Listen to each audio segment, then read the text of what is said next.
what I wanted to talk about tonight, simply because it's the thing that is moving me to the edge of my chair at the moment, is I called the talk Eros and the Eschaton. And what I could have called it is Eros and the Eschaton, What Science Forgot. Because somebody asked me recently, is there any permission to hope? More specifically, is there any permission for smart people to hope? I mean, it's easy to hope if you're stupid, but is there any basis for intelligent people to hope? And it is the old environment. Every time a new environment forms with a new medium, people go back and live in the old one.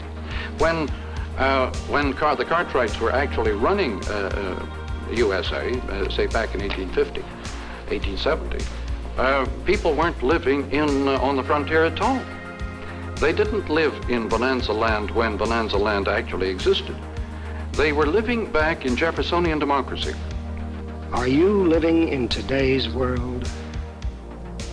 In the new electric world, where everybody is involved in everybody, where everybody is involved in complex processes that are going on in the total environment, the old identity cards that used to constitute private identity, the old means of finding out who am I, will not work.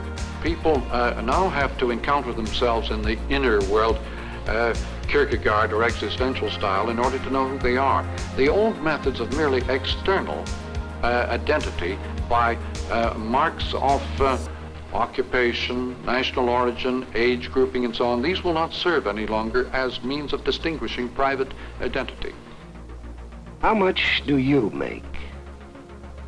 Have you ever thought about suicide? You are fast losing your private identity. Information is being collected about you, and it's being recorded in a corporate memory, making up one big computerized gossip column. It is unforgiving, unforgetful. And so it goes, every minute of every day. You're the mass man, the collective store of all that ever happened. Christianity gave civilization and man, and gave Eros, and by proxy, civilization and man, poison to drink.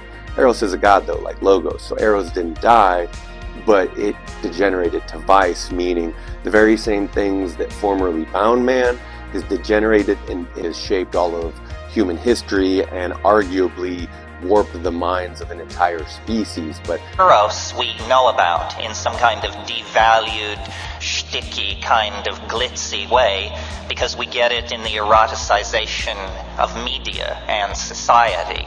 But really what Eros means in the Greek sense is a kind of unity of nature, a kind of all-pervasive order that bridges one ontological level to another.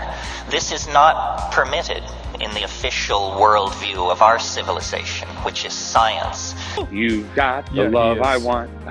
You've got the love I need. Yeah. Let's get a galaxy on the screen. You've got one retard begging for money, and you have other retards that can't even complain about the retard begging for money. Like, this is so fucking sad. Like, we need China to kill us, I think, or something. Like, yeah, China needs to start World War III. Like, this has gone on way too long. Yeah, circle of life. Yeah, we're in dire need of an alien invasion, a plague, a nuclear holocaust. Something needs to happen. This can't keep going on, guys. We are getting too stupid. it's like you're programmed from an early age. You know, you don't necessarily think like, oh, my childhood was shaped by marketers, but it absolutely was.